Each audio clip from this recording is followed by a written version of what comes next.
what is the normal activation of the myocardium, what is an abnormal activation of the myocardium, the various subsets of the same, and how do you prescribe or treat a patient based on the mechanism of arrhythmia. To begin with, there are essentially electrically two types of tissue. One is the automatic tissue, the sinus node, the AV node, the Purkinje fibers, and then is the non-automatic tissue.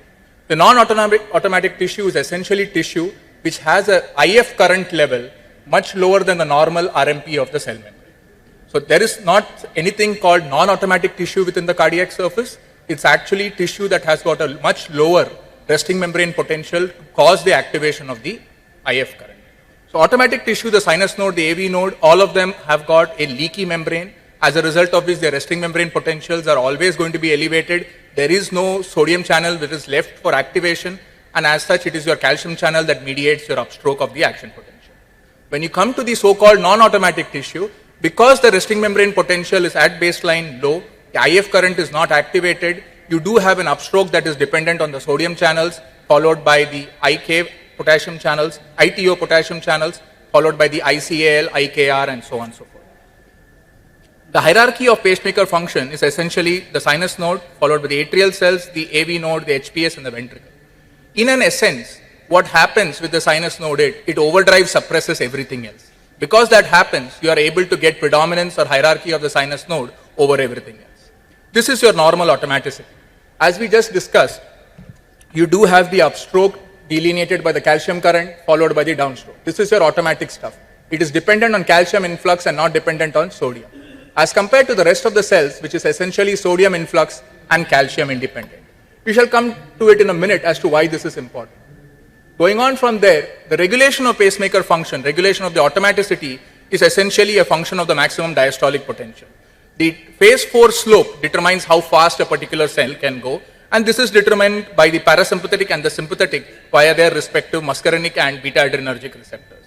The ways to change the heart, therefore, are A, go into phase 4 and increase the slope of this, B, make the action potential smaller, try to make the heart go faster, or C, influx enough calcium within the cells so that your heart rate, you get spontaneous depolarization and increase the heart rate.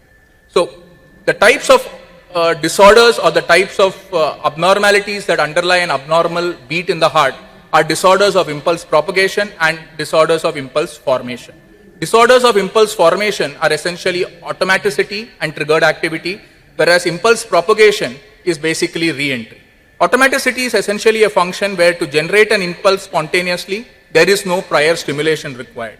Whereas triggered activity, it requires stimulation either in the form of a shortening or a lengthening of the action potential or in the form of excess calcium influx. Whereas re-entry is essentially repetitive tracking along an abnormal path, entraining the myocardium to prevent baseline sinus rhythm from going on. So why do you need this mechanistic information? Why do you care about it? You care because it is what guides therapy. Substrate always determines the modality of therapy, and it will aid in the choice between medications and ablation. For example, all of us already know that flutters are more amenable to an ablation as compared to a fibrillation because of this precise problem. Multiple mechanisms are also present leading to the same arrhythmia. For example, a VT in inflammatory cardiomyopathy in the acute stage may be responsible or may be caused by automaticity or triggered activity, whereas if it's a burnt out inflammatory cardiomyopathy, there is a likelihood that re-entry is a mechanism of the ventricular arrhythmia. Therefore, for guiding therapy and figuring out which is the best option for the patient, you need to know what the substrate is and what is the mechanism of the arrhythmia. As we already discussed, the ability of cardiac cells to depolarize spontaneously, reach a threshold potential, and initiate a propagated all or none action potential is the phenomenon of automaticity. Now, you can overdrive suppress this for a period of time if you are faster than the initial cell, but eventually it will start coming back again because the membrane is leaky, and at the resting membrane potential of the sinus node or the AV node, this will continue to depolarize and spontaneously give rise to an action potential.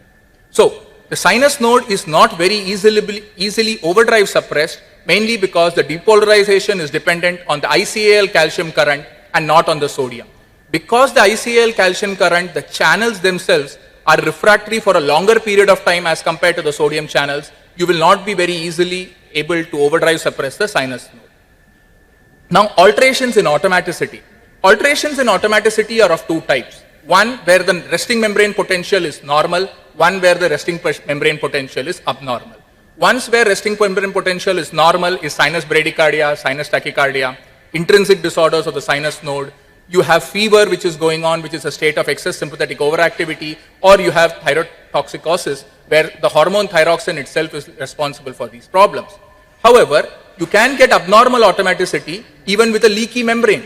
Because the membrane potential is unable to be maintained, you are going to reach levels where it can spontaneously trigger an action potential, thereby leading to abnormal automaticity. A clear example of this is in the reperfusion arrhythmias, where AIVR is going to be there, and it's essentially an expression of the same phenomenon. The importance for knowing the abnormal automaticity is because the abnormal impulse generated out of this can be the trigger for further arrhythmias in the form of either triggered arrhythmias or for reentrant arrhythmias. ECG findings for an automatic arrhythmia are typical. You do see the warm-up phenomenon. You see it going up fast and then suddenly stopping. The first beat of the arrhythmia remains the same as the other beats of the arrhythmia, and it is different from the sinus P wave. Now, going on to triggered activity. What is a triggered activity? Even in normal rhythm, you have a tendency to depolarize the membrane because of calcium transients. The longer the cell remains in the position where the action potential is long, in stage 2 or stage 3, calcium transients have that much more chance to build up and reach threshold, thereby depolarizing the cell. So, triggered activity depends on calcium transients. Whether it depends on calcium transients in phase 2 or 3 or in phase 4 determines or differentiates between these two.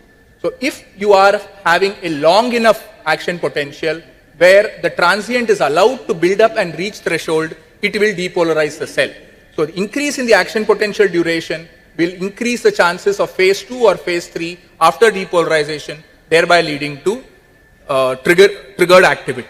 Compare that to phase 4, where in phase 4, if you spend long enough time and you build up enough calcium within the cell, by increasing the prior heart rates, you can actually start triggering of an arrhythmia. That is the fundamental difference between an early stage after depolarization and a late after depolarization. The triggering of these can happen because of digitalis, with increases intracellular calcium, catecholamines with CAMP increasing intracellular calcium, genetic mutations which can prolong action potentials, and drugs which can do the same. So, as we discussed, early versus delayed after depolarization mainly depends on the action potential duration, the lengthening of which contributes to early after depolarization mediated arrhythmias, and the increased heart rates with buildup of calcium within the cell, leading to delayed after depolarization mediated arrhythmias. QTC prolongation remains a critical factor for the same. So, EAD triggered activity are rate dependent, and amplitude of an EAD is augmented at slow rates where the action potential duration is increased. Compare that to delayed after depolarization triggered activity. It depends on the membrane potential at which this occurs, the number of action potentials preceding the delayed after depolarization contributes to the amplitude of the delayed after depolarization, thereby leading to a propagated impulse which will cause an abnormal beat. So, as you can see here, the effect of the action potential per se will lead to increased abnormalities or increased beats of abnormal activity in case of early after depolarization. However, the increased number of beats by themselves will lead to delayed after depolarization because of buildup of calcium within the cell. Now, coming on from triggered arrhythmias to reentrant arrhythmias. Reentrant arrhythmias at their basic core contain a zone of slow conduction. It is slow enough that by the time you complete conduction through that slow region, you reach a tissue which is functionally responsive to being depolarized. Normally, that doesn't happen within the myocardium because there is no anisotropy. It's an isotropic conduction, but in areas where there is scar, or in case the wavefront is perpendicular to the patterns of normal myocardial muscle fiber orientation, this can happen, thereby leading to reentrant arrhythmias. What is required for these patients is unidirectional block and re-entry caused by heterogeneous refractory periods. Mainz criteria was very useful, particularly by telling us that unidirectional block is necessary for initiation. It should travel in a same direction and not return along the same path. And finally, it should terminate when one limb of the pathway is cut or temporarily blocked.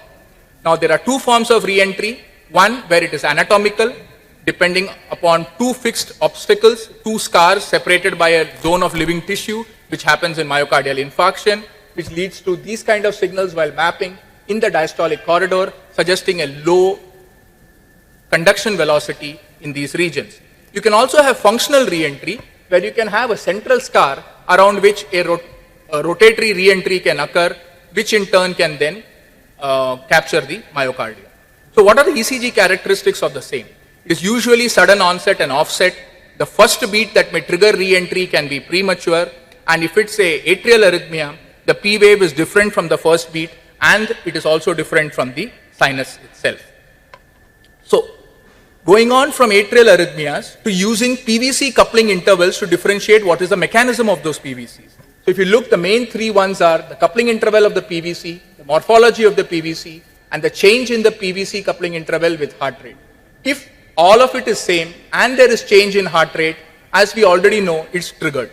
However, if it is same with a variable morphology and no relation to heart rate, it is probably re-entrant with variable exits. Again, this is very useful to understand where the origin of the PVC is and to make us figure out how to best treat the patient.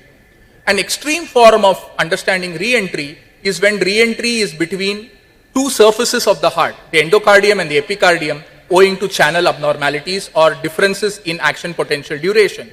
The phase difference between the endocardium and the epicardium, as far as their action potential is concerned, gives you sufficient substrate for re-entry within the thickness of the myocardium, and this is exacerbated when you have channelopathies like Brugada, where between the phases itself you can get re-entry, thereby predisposing to ventricular fibrillation. Unknown mechanisms of arrhythmogenesis, of course, include atrial fibrillation as our primary cause, and because the mechanism is not known, we still do not know the right way to treat atrial fibrillation. A short line about drug use based on mechanism. If it is an automatic arrhythmia, it is more likely to respond to sodium channel blockers and beta blockers, drugs which are responsible for inhibiting the initial upstroke as well as the IF current mechanism. However, if it is triggered, remember trigger depends on calcium, and so calcium channel blockers are best used in this situation. But again, a word of caution, avoid drugs if you think the mechanism is triggered that increase the action potential duration, because that will again predispose to phase 3 re-entry.